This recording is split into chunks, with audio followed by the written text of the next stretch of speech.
कि क्यों राहुल गांधी माफी नहीं मांग लेते और उसके बाद संसद चलने दें। अगर मुद्दा यही है कि उन्होंने जनता के मुद्दे उठाने हैं तो सदन चलवाइए। नविका जी, मोदी के मोर्चे को चैलेंज इस देश का 3 करोड़ 90 जो ग्रेजुएट युवा है, जो बेरोजगार है, वो करेगा। मोदी के मोर्चे को चैलेंज वो इस देश की तमाम महिलाएं करेंगी जिनको आपने 400 रुपए का सिलेंडर 1100 रुपए कर दिया है। मोदी के मोर्चे को चैलेंज इस देश का किसान करेगा। 700 से ज्यादा किसान शहीद हो गए, आज तक उनको शहीद का दर्जा नहीं दिया गया और डबल एमएसपी नहीं हुई।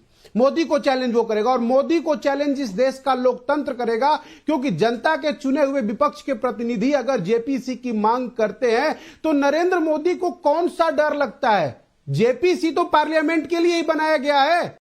क्या जादूगर की जान तोते में बसी है? आप क्यों नहीं बना देते? पहली बार 75 सालों के इतिहास में हो रहा है कि सत्ता पक्ष जो है वो पार्लियामेंट नहीं चल रहा। जरा हे प्रभु, 300 से ज्यादा सीटें पाने के बाद आपका ये हाल है। और सबसे इंपॉर्टेंट बात, अभी आपने जो नेचुरल ये टीआरपी की बात करी, तो ममता जी ने जब कांग्रेस पार्टी छोड़ा था, तब भी जब प्रणव दा कांग्रेस में बंगाल के अध्यक्ष होते थे, उनके लिए बीजेपी उनकी नेचुरल एलाई थी। बीजेपी के लिए उन्होंने गोवा में काम किया, 4.5% कांग्रेस का वोट काटा, बीजेपी की सरकार बन गई।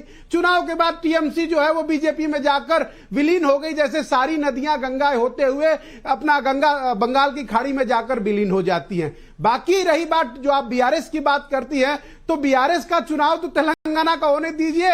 बीआरएस अपनी सीट पहले तेलंगाना में बचा ले, उसके बाद बात करेंगे। बाकी एक बात याद रखिए, ये 2024 का चुनाव नरेंद्र मोदी वर्सेस देश लड़ेगा।